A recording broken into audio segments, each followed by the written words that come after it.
Essa semana foi um momento de muita alegria para o meu coração, porque domingo passado nós tivemos a primeira reunião com as crianças até os adolescentes de 17 anos aqui. Uma decisão que nós tomamos de liberar essa faixa de idade por não ter vacina para eles ainda. E esperando a vacina para os 18 acima, no domingo. Na segunda-feira saiu a vacina para os 18 anos.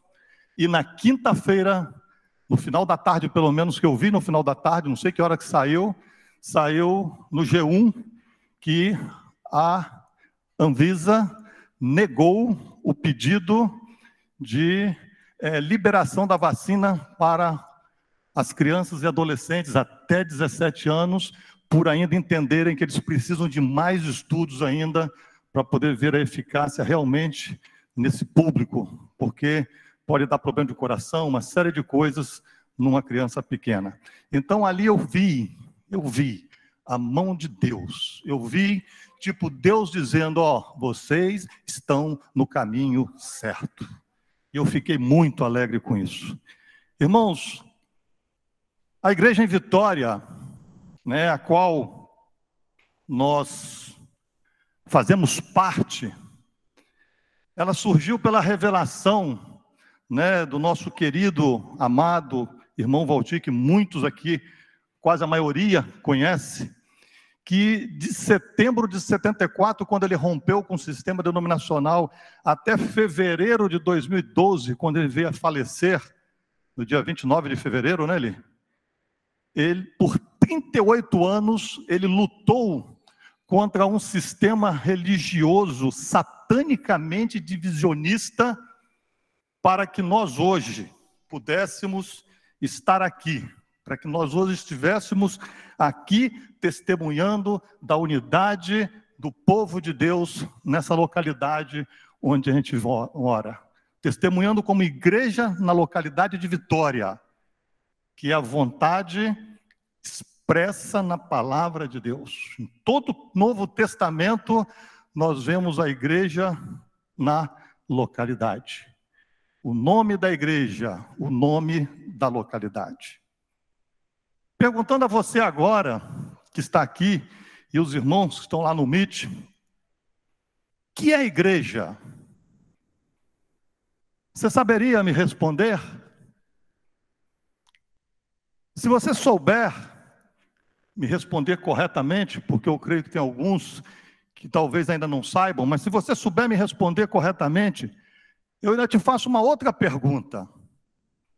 Na prática, saindo da teoria, na prática, você acredita mesmo, você tem plena convicção da sua resposta, ao ponto de você não abandonar a comunhão da igreja, a despeito de qualquer coisa que possa te acontecer, na convivência com ela no dia a dia?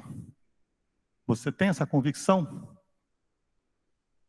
Irmãos, eu estou perguntando isso, eu estou fazendo essa pergunta, porque agora após 1 ano e meio, são 1 ano e 5 meses, que nós estamos sem nos reunir, com as portas desse auditório fechado, por causa dessa pandemia, nós estamos aqui agora voltando, de forma presencial, e talvez daqui mais uns dias, os irmãos poderão sentir falta de alguns irmãos que provavelmente tenham nos deixado. Talvez você vá olhar para o lado e, cadê fulano? Cadê cicrano? Por que não está aqui? E se isso acontecer, eu creio que uma pergunta, se fará presente no seu coração, porque faz no meu, faz em todos nós, é a pergunta: por que nos deixaram? Por que nos deixaram? Por que romperam? Por que saíram? Por quê? Irmãos, pensando nessa situação, que hoje eu quero falar sobre alguns aspectos da igreja. Nós sempre aprendemos com o irmão Valdir que as mensagens para a igreja têm que ser de acordo com o momento. E o momento é esse. Nós estamos vivendo um momento de crise em corações de irmãos. Talvez hoje você possa estar aqui, até pensando isso, em sair. Então eu quero colocar aqui 3 aspectos da igreja. O primeiro aspecto é que a igreja é edificada sobre Jesus. O fundamento da igreja é Jesus Cristo. O texto de Mateus 16, de 13 a 18, diz assim, indo Jesus para os lados de Cesareia de Filipe, perguntou a seus discípulos, quem diz o povo ser o Filho do Homem? E eles responderam, uns dizem João Batista, outros Elias, e outros Jeremias, ou alguns dos profetas. Mas vós, continuou Jesus, quem dizeis que eu sou? Respondendo Simão Pedro disse, tu és o Cristo, o Filho do Deus vivo.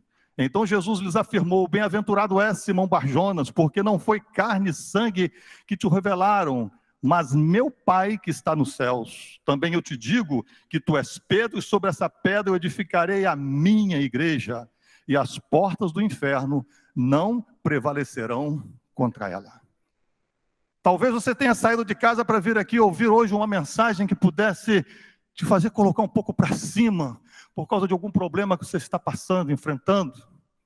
Mas hoje você vai ouvir uma palavra de algo que foi dito há mais de 2000 anos atrás, por Jesus a Pedro, dizendo, Pedro, sobre essa pedra eu vou edificar a minha igreja. Hoje vocês vão ouvir algo que é do coração de Deus, que é a igreja dele.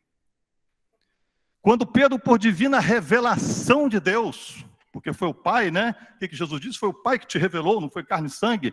Quando Pedro, por divina revelação de Deus, declarou, tu és o Cristo, Filho do Deus vivo, lá no verso 16, o que Jesus disse em seguida para ele? Também eu te digo que tu és Pedro, e sobre essa pedra edificarei a minha igreja. Pedro, irmãos, do grego, Petros, quer dizer pedra. Uma pequena pedra, uma pedrinha, um fragmento de pedra. E pedra do grego Petra, quer dizer rocha firme, rocha maciça, um rochedo, uma grande pedra. Existe uns estudiosos aí que para defenderem que a igreja é fundamentada em cima de Pedro para respaldar, né, umas posições que eles creem, dizem que não há diferença entre Petros e Petra, mas há essa diferença. Jesus, ao dizer, tu és Pedro, ele está dizendo que Pedro é uma pedrinha e que sobre a confissão feita por ele, tu és o Cristo, o Filho do Deus vivo, ele, Jesus, o Cristo, né, o Filho de Deus, que é a grande pedra, que é a rocha, né, como lemos lá em Romanos 9,33, que diz assim, eis que põe em Sião uma pedra de tropeço e rocha de escândalo, e aquele que nela crê não será confundido. Então Jesus, como essa rocha, iria edificar a sua igreja. Edificarei a minha igreja, e as portas do inferno não prevalecerão contra ela. Irmãos, notem aqui que Jesus não disse a Pedro, sobre ti edificarei a minha igreja, mas sobre esta pedra edificarei a minha igreja. A pedra não é Pedro, a pedra é Cristo, somente Cristo. A igreja, irmãos, de Deus, ela não é edificada sobre o homem Pedro, mas ela é edificada, né, sobre o Deus homem, o Jesus Cristo, o Senhor, a grande pedra, a pedra fundamental, a pedra base, onde a igreja é estabelecida. Pedro é apenas um fragmento, é uma pedrinha. Nós somos fragmentos dessa pedra. da rocha que é Jesus. A fé em Cristo, irmãos, debaixo, né, da luz da revelação do Pai, porque Pedro foi revelado por Deus, pelo Pai, né? Então a fé em Cristo, debaixo dessa revelação que levou a Pedro a confessar a Jesus que tu és o Cristo, Filho do Deus vivo, é o canal da salvação eterna, vinda pela graça do Senhor ao arrependido. Sem essa revelação, irmãos, sem essa fé, a confissão de Pedro não teria valor nenhum. Nenhum. E é sobre essa fé em Cristo que faz do velho homem, o nosso velho homem, uma nova criatura, como diz 2 Coríntios 5,17, Paulo dizendo, logo já não sou eu quem vive, mas Cristo vive em mim. Então é sobre essa fé, né, que no homem arrependido traz Cristo para viver nele. É sobre essa fé. E esta fé, irmãos, que leva uma pessoa a fazer parte da igreja. É quando você confessa Jesus como Senhor, pela fé em Jesus, é que você é incorporado, é que você é agregado ao corpo de Cristo, à igreja do Senhor. E aí eu pergunto, você tem essa fé? Aqui nessa noite, todos que estamos aqui, nós temos essa fé, nós cremos nesse Senhor.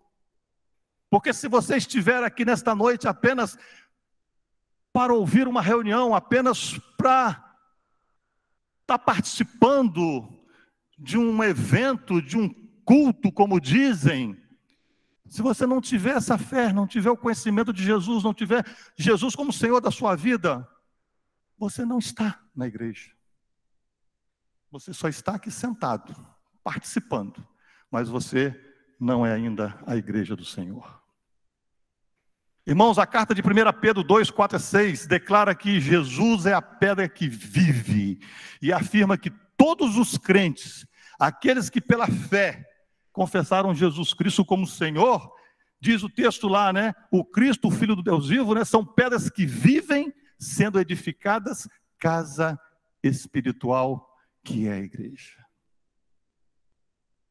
Irmãos, esse texto de Mateus 16, 13 a 18, nos mostra que é sobre Jesus, o Cristo, Filho do Deus vivo, que diz o texto, a grande pedra, a pedra angular de Efésios 2:20, que a igreja de Deus é edificada, é sobre Jesus.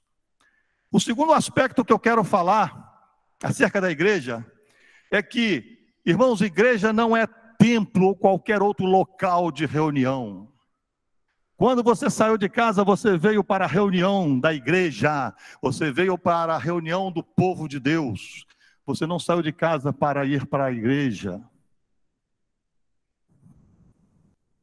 Poxa, Júlio, mas isso é tão banal? É? Será que é? Irmãos, o significado do termo igreja, ele foi assimilado ao cristianismo a partir do seu uso, tanto no sentido do termo carral, né, que se refere à assembleia ou à congregação de Israel reunida no deserto, era o povo de Deus quando se reunia no deserto, como também no sentido grego do termo eclesia, onde ek é uma preposição que quer dizer de dentro para fora, e klesis, um substantivo que significa chamada, que se refere às assembleias públicas de cidadãos que eram convocados de dentro das suas casas para participarem dos negócios da coletividade fora de suas casas. Isso que significava o termo eclesia. E quer entre os hebreus, quer entre os gregos, como também entre os cristãos, igreja significa isso daí, reunião, assembleia, congregação. Esse é o significado do termo igreja. No Novo Testamento, o termo igreja é citado 2 vezes por Jesus. A primeira vez, nós encontramos em Mateus 16, 18, quando, após a revelação de Pedro de que Jesus era o Cristo, o Filho do Deus vivo, Jesus se dirige a ele dizendo: sobre essa pedra edificarei a minha igreja. É a primeira vez que igreja é referida no Novo Testamento por Jesus. Irmãos, notem que Jesus usou o termo igreja, que é uma tradução de eclesia, que já era conhecido por Pedro em sua época. Jesus não inventou o nome. Jesus pegou exatamente aquilo que eles conheciam, que Pedro conhecia, que os discípulos conheciam, que o povo da época conhecia. Como é que funcionava a igreja? E aí Jesus usou esse termo para dizer que ele fundaria a igreja dele.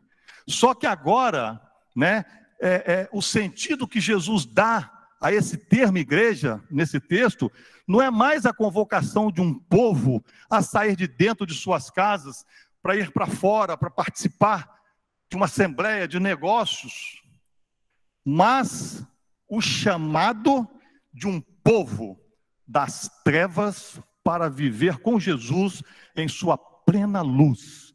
Ou seja, um povo chamado de dentro, não de suas casas, mas agora um povo chamado de dentro do pecado, das trevas, para o quê? Fora das trevas. Como diz Colossenses 1, no verso 13, que ele nos libertou do império das trevas e nos transportou para o reino do seu amor. E aqui nós vivemos como igreja do Senhor. Essa é a igreja que Jesus disse que ele edificaria. Nesse verso, irmãos, Jesus está falando de uma igreja composta por todos aqueles que, como Pedro, confessarem que Jesus é o Cristo, é o Filho de Deus. É o que eu falei há pouco. Qualquer um que confessar que Jesus é o Senhor, é o Filho de Deus, ele vai fazer parte da igreja, ele passa a fazer parte da igreja. Sem falar que é nesta hora que a pessoa se torna um filho de Deus. Igreja é o somatório dos filhos de Deus. E isso é importante falar, irmãos, porque hoje o que você mais ouve por aí é que todo mundo é filho de Deus. Isso é mentira do diabo. Todos somos criaturas de Deus. Agora, quem é filho? É aquele que recebe Jesus. É o texto de João 1, 11, 12, que diz que Jesus veio para o que era seu, e os seus não receberam. Mas olha só, mas a todos quantos o receberam, receberam a nova vida de Jesus, O que diz o texto? Deu-lhes o poder de serem feitos filhos de Deus, a saber, os que creem no seu nome. Só é filho de Deus quem crê no nome do Senhor. Gente aí dizendo aí, eu sou filho de Deus, mas vai perguntar qual é o Deus para ele. Observem também, irmãos, que nesse verso 18 de Mateus 16, Jesus não diz, edificarei as minhas igrejas, no plural, mas ele diz o quê? Edificarei a minha igreja no singular. Aqui, irmãos, Jesus está falando de uma única igreja, a igreja universal. Não é essa universal aqui não, tá? A igreja universal, no sentido de ser o povo de Deus espalhado ao redor do universo. É a coletividade, é a totalidade dos filhos de Deus. É o somatório, é o agrupamento de todos esses filhos espalhados ao redor da terra. Inclusive, irmãos, com aqueles que já passaram dessa vida para outra, que já morreram. E também aqueles que ainda vão ser salvos. É isso que é a igreja do Senhor.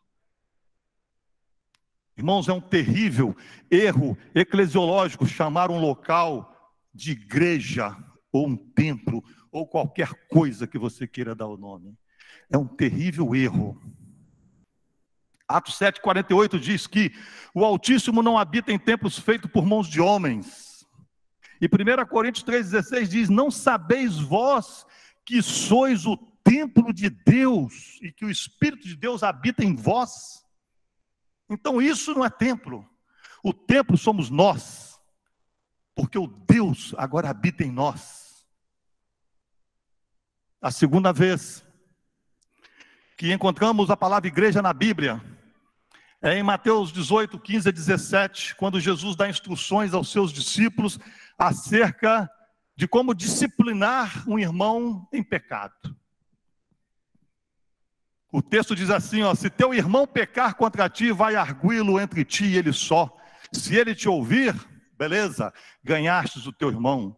Se porém não te ouvir, toma ainda contigo uma ou duas pessoas, para que pelo depoimento de 2 ou 3 testemunhas toda palavra se estabeleça. E se ele não os atender, dize-o à igreja. Se recusar ouvir também a igreja, considera-o como gentio e publicano. Em verdade vos digo que tudo que ligardes na terra terá sido ligado nos céus, e tudo que desligardes na terra terá sido desligado nos céus. Irmãos, aqui nesse verso 17, nós temos uma igreja que pode ouvir e pode falar. Uma igreja que ouve e que fala. Uma igreja que pode ouvir, ser ouvida e aplicar disciplina. Aqui Jesus nos fala da sua igreja na localidade. É o povo de Deus ao alcance de cada membro da localidade. Nós aqui, ao alcance de cada um. Notem que se a igreja pode ouvir e ser ouvida, repito, irmãos, ela não pode ser um templo, não pode ser um auditório ou qualquer outra coisa. Não pode. Ô, parede, traz um copo d'água aí para mim que eu estou com sede. Eu vou morrer de sede. Mas se eu pedir aqui, Robertão, cara, eu estou com sede. Não daria para você trazer um copinho de água para mim? Por favor. Eu vou esperar que ele traga. Eu estou com sede mesmo. E o detalhe, irmãos, é que com a igreja que ouve, a gente tem que falar com cuidado. Pedir por favor, porque essa igreja é sensível. Concreto não, mas essa igreja, ser humano, é sensível. Se você não for com jeitinho, você pode arrumar um problemão. Essa é a igreja que ouve, que fala. Então, irmãos, pensem nessas coisas. Igreja, além do seu sentido universal, ela se caracteriza pelo conjunto dos filhos de Deus, quer tais filhos estejam reunidos, como nós aqui, né? Ou espalhados pela localidade. Irmãos, a igreja em Vitória, nós temos o nome de igreja em Vitória, porque é o nome da igreja. E quando esse nome foi estabelecido em Vitória, pelo irmão Valti, lá em 1974, não existia ninguém com esse nome em Vitória, porque ninguém conhecia isso. Agora parece que tem um monte aí, gente que passou pelo nosso meio, ouviu algumas coisas, aprendeu o que quis aprender, não aprendeu o que deveria aprender, então aí fundaram seus nomezinhos, suas igrejinhas, e aí vão. Mas a igreja em Vitória, não somos só nós aqui, é todo o povo de Deus que mora na Grande Vitória, nessa localidade. Nós somos apenas um grupo de irmãos, parte dessa maravilhosa igreja que dá testemunho dessa unidade. É o que a gente faz aqui, tanto testemunho da unidade da igreja na localidade. Então, irmãos, para o Novo Testamento, a igreja, do grego eclesia, significa todos os filhos de Deus no universo. Isso é para o Novo Testamento. Não que os homens estão fazendo. Todos os filhos de Deus no universo, bem como todos os filhos da localidade. Viu? Aí, ó. Como é que essa igreja aqui tem ouvido para ouvir? Essa é a igreja da localidade. Parece brincadeira, irmãos, mas ó, é um exemplo mais perfeito para a gente entender o que é a igreja.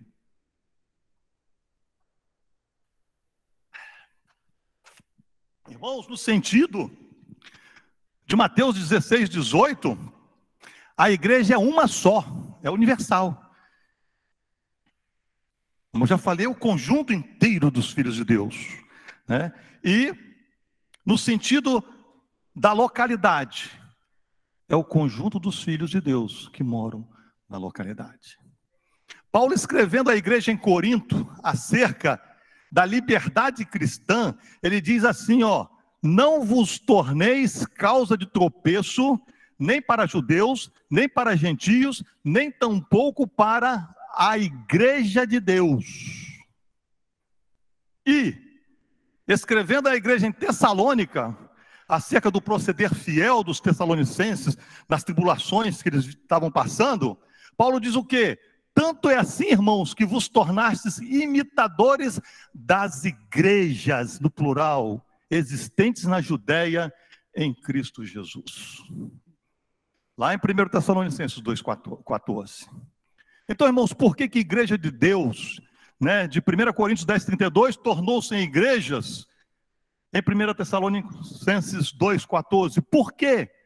Porque a igreja universal, sendo composta por todos os filhos de Deus, espalhados ao redor dessa terra, não tem como reunir-se, né, para atender às necessidades de seus membros. Não tem como. Como é que os irmãos da China e do Brasil poderiam se reunir em um só lugar? Como? Impossível. Não tem como. Não precisa de tão longe. Como é que nós aqui conseguiríamos estar constantemente em comunhão com os irmãos lá de Jetibá, lá de São Mateus? E vai embora. Nas localidades distantes, como? Não tem como. Então é só por isso, irmãos, é só por esse motivo que a igreja se torna em igrejas. Tem gente que diz, é só por esse motivo que a igreja se divide. Eu não gosto desse termo de divisão para a igreja. Por que ela se torna em igrejas? Porque ela tem o objetivo, né, de edificar vidas. Deus tem um propósito, Deus quer trabalhar conosco, Ele quer edificar as nossas vidas, e Ele faz isso através da igreja, da localidade. Ele quer nos disciplinar. Vocês viram lá, Mateus 18, disciplinar o seu povo, porque nós somos indisciplinados, e isso só pode ser feito através da igreja local. Irmãos, a localidade é a única base bíblica, né, que a Bíblia reconhece para transformar a igreja em igrejas. É a única base, é a localidade. Isso é o que você vai ver em todo o Novo Testamento. Leia o Novo Testamento, mas leia com atenção para você ver. A igreja em Esmirna, a igreja que está em Bérgamo, a igreja que está em Corinto. Todo o Novo Testamento é sempre se referindo à igreja que está numa determinada localidade.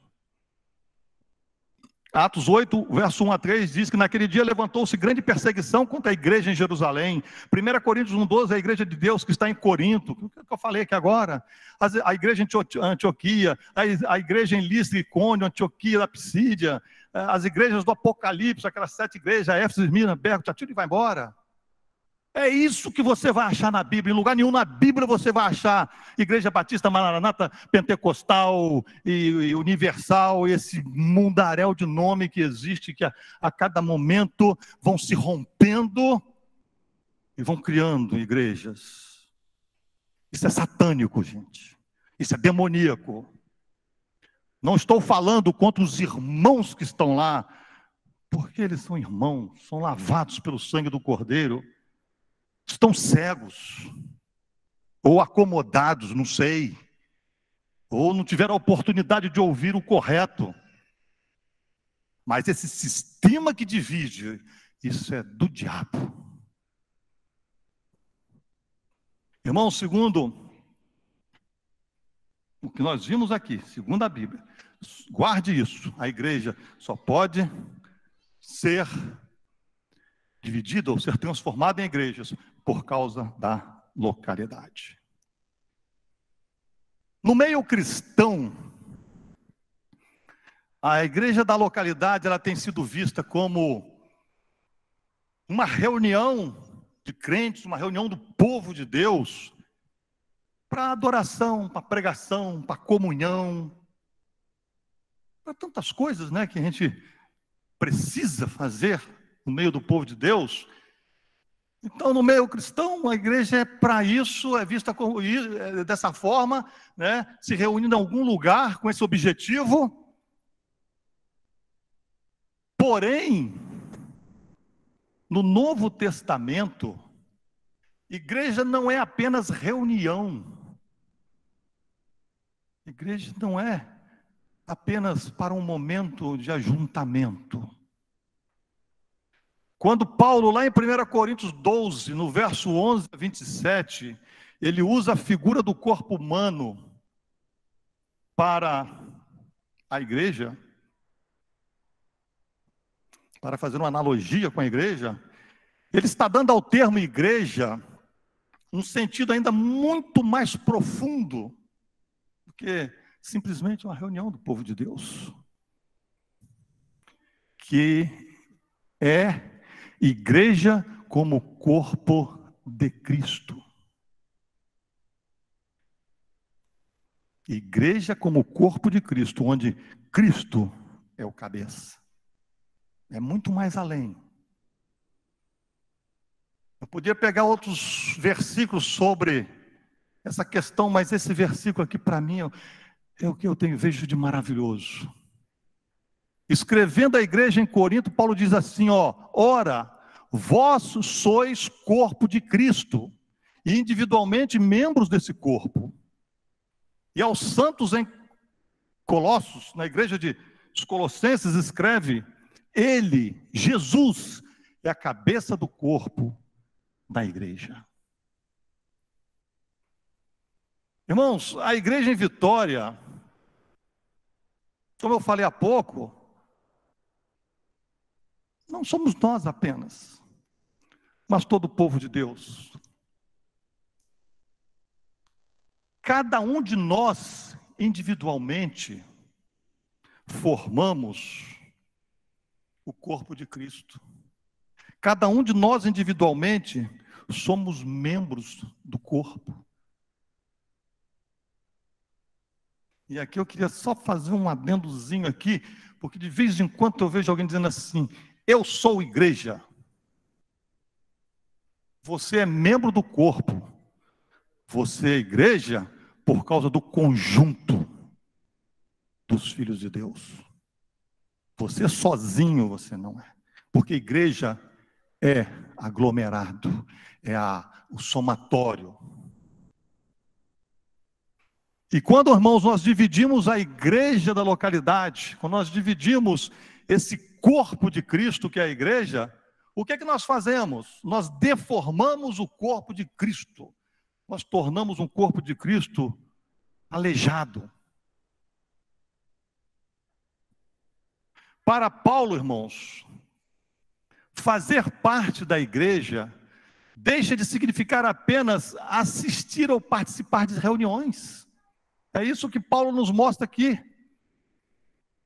Para Paulo, olha só, significa que mesmo quando o crente não está reunido em um determinado local, mesmo quando ele não está, ele está reunido em um só corpo, que é o corpo de Cristo, que é a igreja do Senhor. Mesmo quando nós não estamos reunidos. Irmãos, as reuniões da igreja são bênção para a igreja. Ninguém discute isso. São bênçãos para a igreja.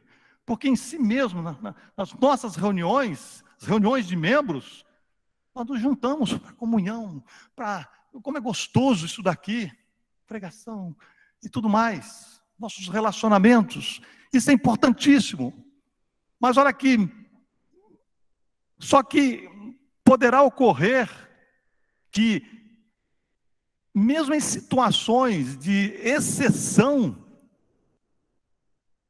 né, a igreja pode precisar passar sem essas reuniões presenciais. E o que vai acontecer? Ela vai sobreviver, porque a vida da igreja depende sempre do relacionamento dos seus membros com o cabeça que é Jesus. Sempre. Irmãos, a sobrevivência da igreja depende do nosso relacionamento com Jesus. Ela não depende do nosso relacionamento. É muito bom o nosso relacionamento, mas ela depende do relacionamento com Jesus. Porque se nós aqui tivermos os nossos relacionamentos maravilhosos, esplendorosos, meu amigo, meu irmão, mas se nós não tivermos um relacionamento com Deus, nós não conhecermos Ele, nada disso tem valor. Ó, irmãos, um exemplo claro disso aqui foi esse momento crítico da pandemia que nós passamos. Exemplo claro disso, um momento de exceção. Igreja, povo reunido. Mas num momento de exceção, onde as autoridades da saúde do mundo inteiro dizendo, não aglomerem, procurem evitar estar juntos, é uma exceção. E aí o que nós fizemos? Obedecemos, nos retiramos. E hoje, depois de um ano e meio, nós estamos aqui, ó. Vocês sobreviveram. Nós sobrevivemos. Muitos irmãos espernearam, mas espernearam mesmo, querendo a volta das reuniões presenciais. Espernearam.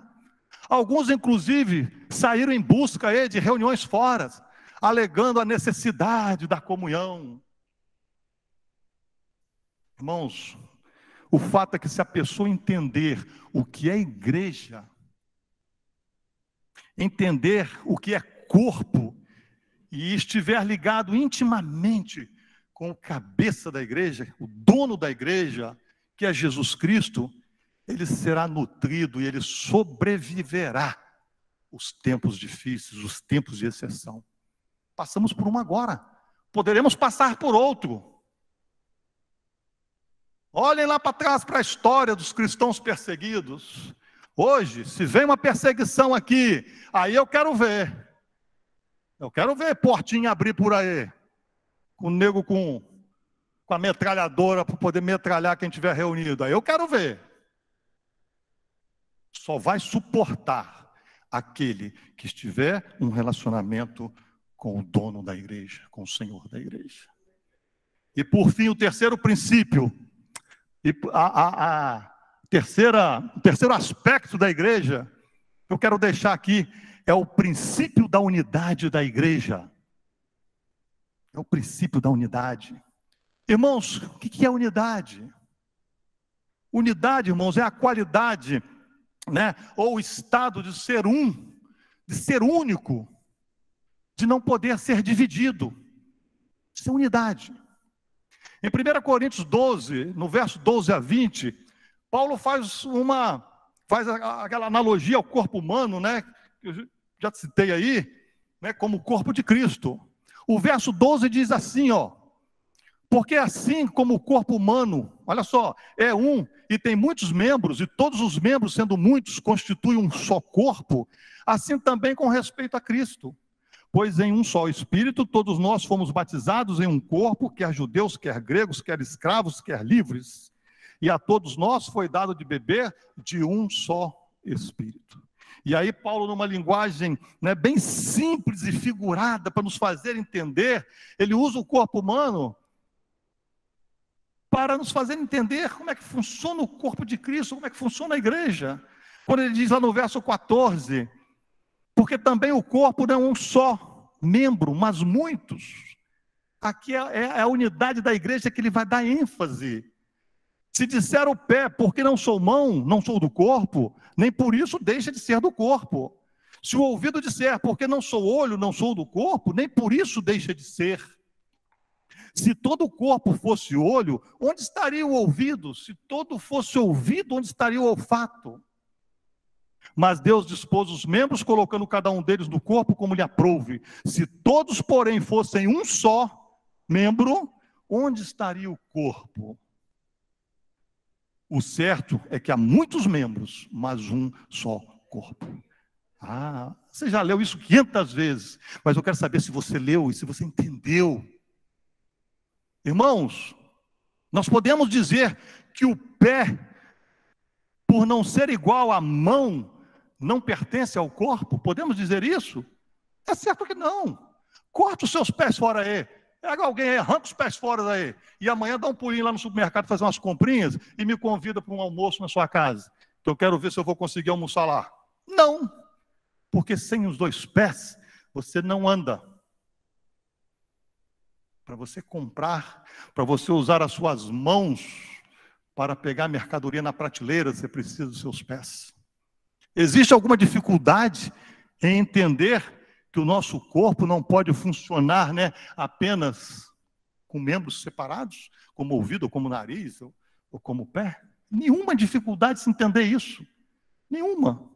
E por que não entende a igreja? A unidade do corpo, ela se evidencia pela diversidade, a diversidade de operação dos seus membros. Unidade é coisa única que se expressa em união. Eu estou aqui hoje falando para vocês, sou um corpo. Estou aqui, vocês estão vendo um corpo. Aqui estão meus braços, gesticulando. A minha boca está aqui falando, meu ouvido está aqui ouvindo o silêncio.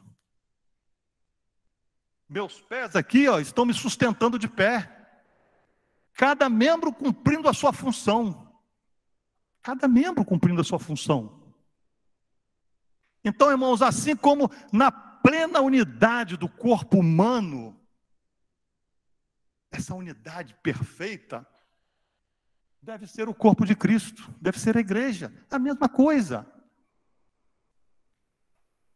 Se eu amputar um pé, vou ter que andar de muleta, porque eu vou ficar deficiente.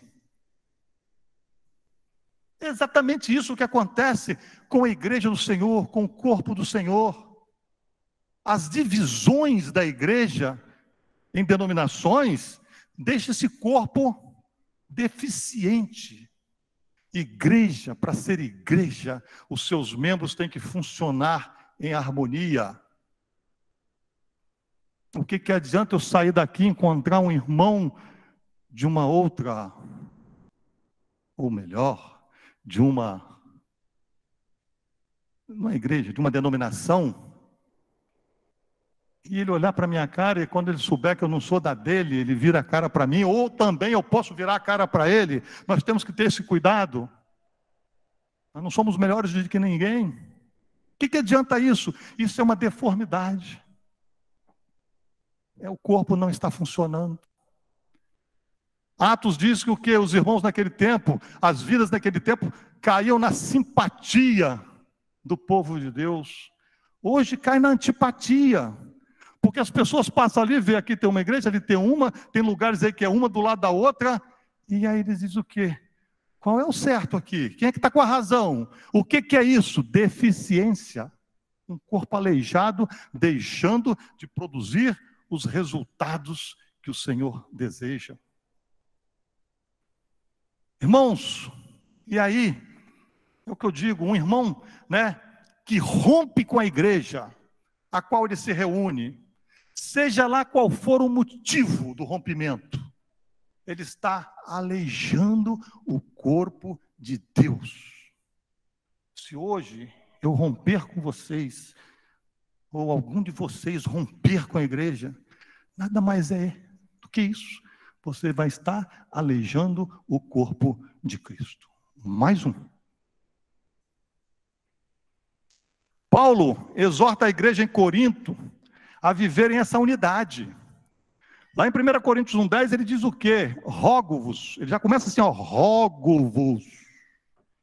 Parece que é um pedido mais que sai lá de dentro da alma, né? Rogo-vos, irmãos, pelo nome do nosso Senhor Jesus Cristo, que faleis todos a mesma coisa. Faleis todos a mesma coisa, que não haja entre vós divisões, antes sejais inteiramente unidos na mesma disposição mental e no mesmo parecer. Irmãos, falar todos a mesma coisa que Paulo aqui ordena, não é cada membro do corpo, né? Não é para cada qual falar igualzinho o outro. Falar exatamente o que o outro pensa, não é isso.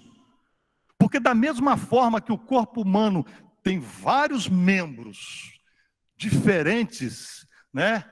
Mas eles vivem em unidade, assim é a igreja, como o corpo de Cristo, que tem também inúmeros membros totalmente diferentes um do outro, mas que devem viver em unidade. Mesma coisa. A exortação de Paulo aqui, irmãos, à igreja em Corinto, nesse texto, nessa passagem, é que para a preservação da unidade, o que Paulo está querendo dizer quando ele diz, né, falei toda a mesma coisa, para a preservação da unidade, os irmãos devem discutir os seus problemas. Discutir, qual é o problema? Vamos botar aqui. Cada um pensa de uma forma, mas discutam. E numa mesma disposição mental.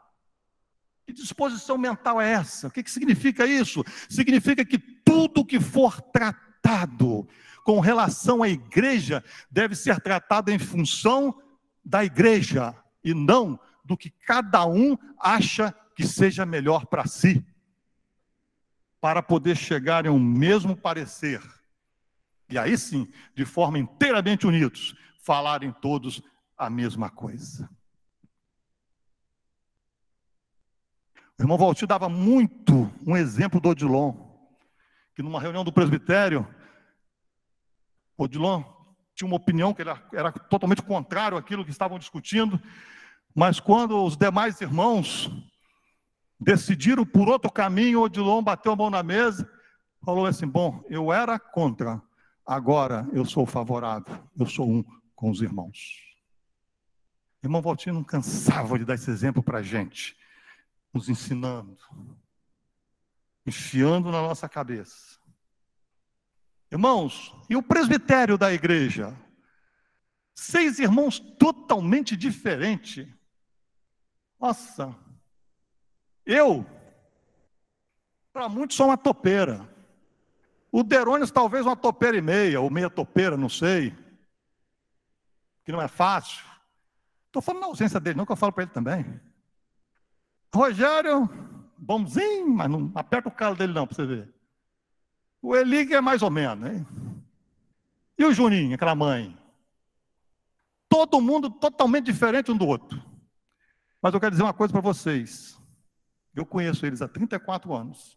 Eu não sei quanto tempo eu estou no presbitério com eles, mas pelo menos há 32 anos, ou 31, eu já caminho com eles, desde lá do início, quando o irmão Valtir nos chamou para estar junto com eles. Irmãos, eu nunca presenciei uma divisão. Os mesmos irmãos estão até hoje. Nem essa pandemia conseguiu dividir os irmãos. Nem a pandemia. Irmãos, vocês estão pensando o quê? Está pensando que foi fácil segurar esse auditório fechado com a pressão que nós tomamos em cima? E não é só pressão de boca, verbal, de ficar falando, não. É pressão de dizer, tá vendo? Vocês estão perdendo gente, já perdeu um, já perdeu dois, o outro está saindo, a família está saindo. Você acha que isso é fácil? Você acha que a gente quer perder alguém? Queremos não. Situação financeira, foi lá embaixo. Foi lá embaixo. Você acha que a gente quer perder? Vocês sabem quanto é que custa isso daqui para sustentar? Agora mesmo estão pagando 32 mil em 7 vezes para o SPU, taxa de marinha. Como sustentar um negócio desse? Com dinheiro. Mas nós falamos, Deus, a igreja é tua. A igreja é tua. E dinheiro não faltou. Não tivemos o que tínhamos, mas Deus levantou, através de irmãos aí, fiéis, o que a gente precisava para estar mantendo toda essa estrutura. Então, irmãos, muita pressão. Vocês estão achando que não houve divergências entre o presbitério? 6 homens, tudo marionete, tudo vai com as outras, tudo... não, teve divergência sim. Teve irmãos que queriam voltar. E nós gastamos algumas reuniões discutindo, conversando, analisando cada ponto, tentando enfiar na cabeça. Olha só o que está acontecendo. E depois de muita luta, nós conseguimos, por unanimidade, manter fechado. É o que o irmão Walter sempre dizia para a gente: sejam unidos e decidam tudo não pelo voto, não pela unanimidade, mas decidam pela unidade. À beira da morte, eu tinha isso ainda na minha cabeça, ainda meio preocupado. Eu cheguei para ele lá, coitado, já mal à beça, mas ele estava lá à beira da morte, sofrendo de dor, mas a boca dele só saía para edificação da igreja, só ensinamento. Era o que ele podia fazer até a hora que fechou os olhos. E aí eu perguntei para ele: meu irmão, hoje no presbitério são 6. Já não é fácil, mas é tranquilo. Estamos aí já há anos. Mas eu quero saber o seguinte: daqui a uns anos, se a igreja crescer, o presbitério for 20, 30, 40, 50, 100, como é que faz para decidir um problema? Como é que faz se não houver essa unidade?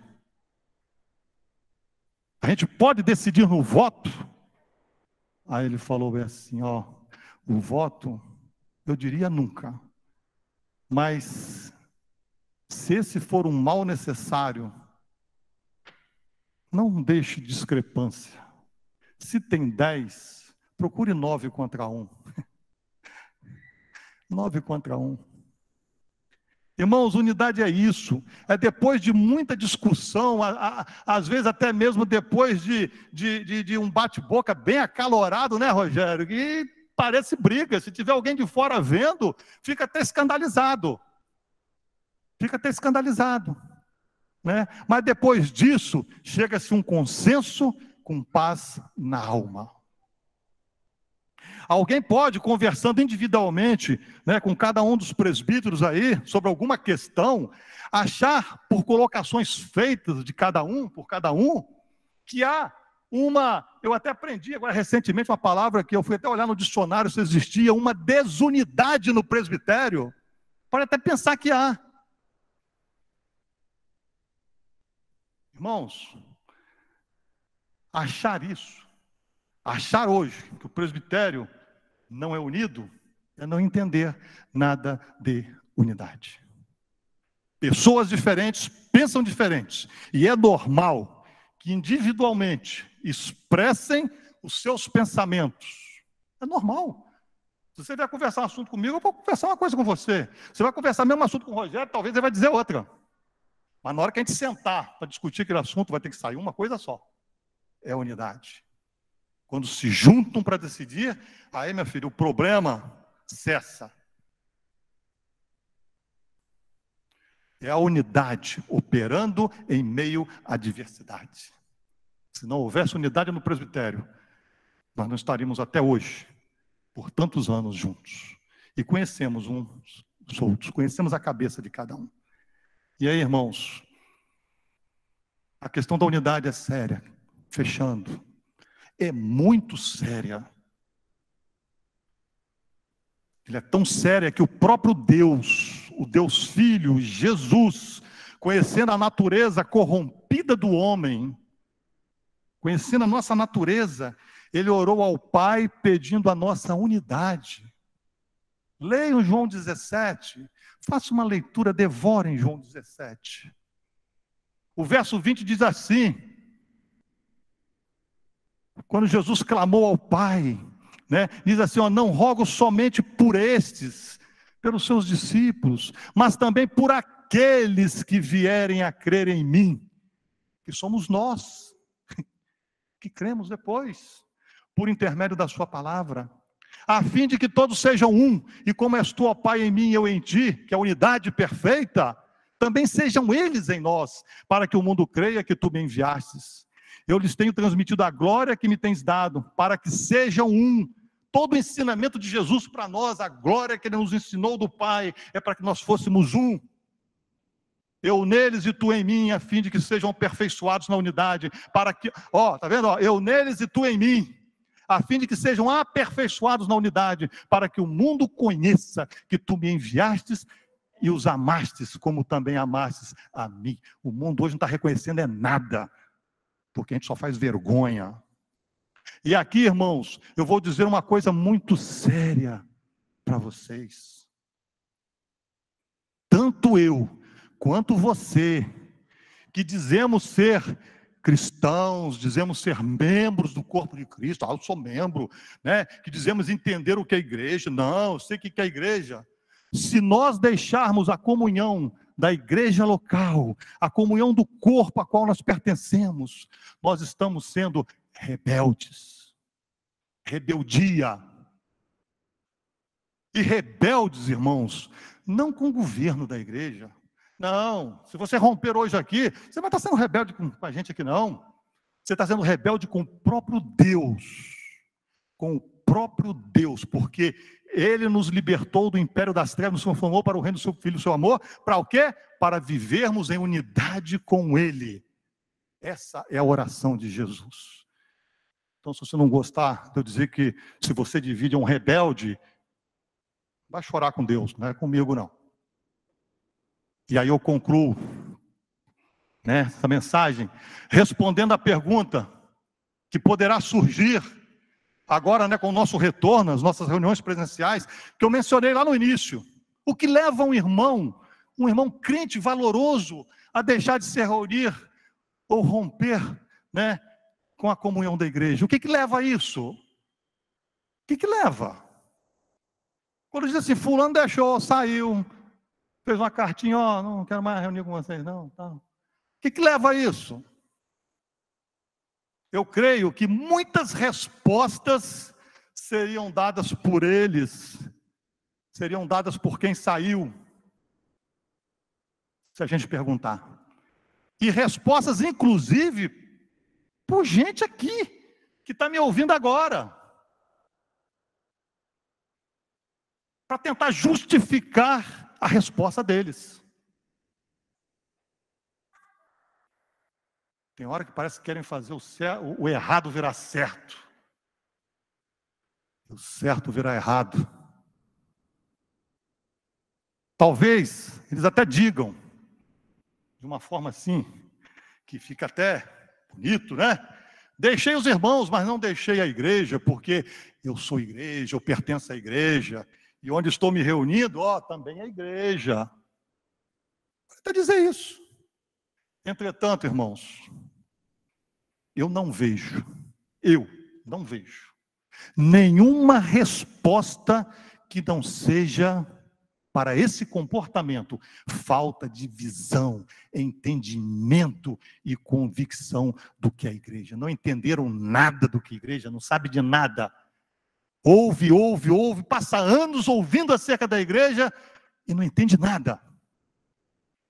Irmãos, se eu estiver falando alguma heresia, depois vocês podem me criticar. Agora não sai daqui para criticar, por criticar não. Se eu estiver falando alguma heresia, pode vir conversar comigo, pode chamar os irmãos do presbitério. Nós somos sujeitos uns aos outros. Eles estão ouvindo aí, o Norival Júnior está ouvindo lá no MIT. O Derônio está fora daqui, mas eu ouvi a Leti lá, ele deve estar também ouvindo.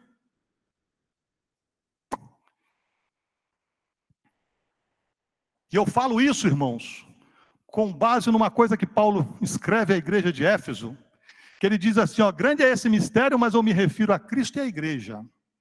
Irmãos, o mistério da igreja aqui, que Paulo se refere, não é algo oculto, algo que está muito bem escondido, que a gente não possa descobrir, não possa entender o que é, não. Não é isso, não. Não é isso. O mistério aqui que Paulo fala é um mistério que está revelado na pessoa de Jesus Cristo. Está revelado. Aquele que tem Cristo, irmãos, ele só não entende a igreja, só não entende se ele não quiser, se ele não tiver humildade para aprender, ou pior, por rejeição à vida normal da igreja. Não quer viver a vida da igreja? É mais cômodo sentar meu traseiro num banquinho aí fora e ficar só ouvindo. E assim mesmo, quando não estiver muito bom que eu estou ouvindo, vou procurar outro canto. Então, irmãos, que o Senhor, que o dono da igreja, que Ele tenha misericórdia de nós. As misericórdias do Senhor é a razão de nós não sermos consumidos. Peçamos a Deus misericórdia. Que em nossos corações, irmãos, haja um constante, um ininterrupto clamor a Deus, no sentido de nós vivermos a igreja dele. É isso que nós precisamos fazer, porque só assim as portas do inferno não prevalecerão contra a igreja.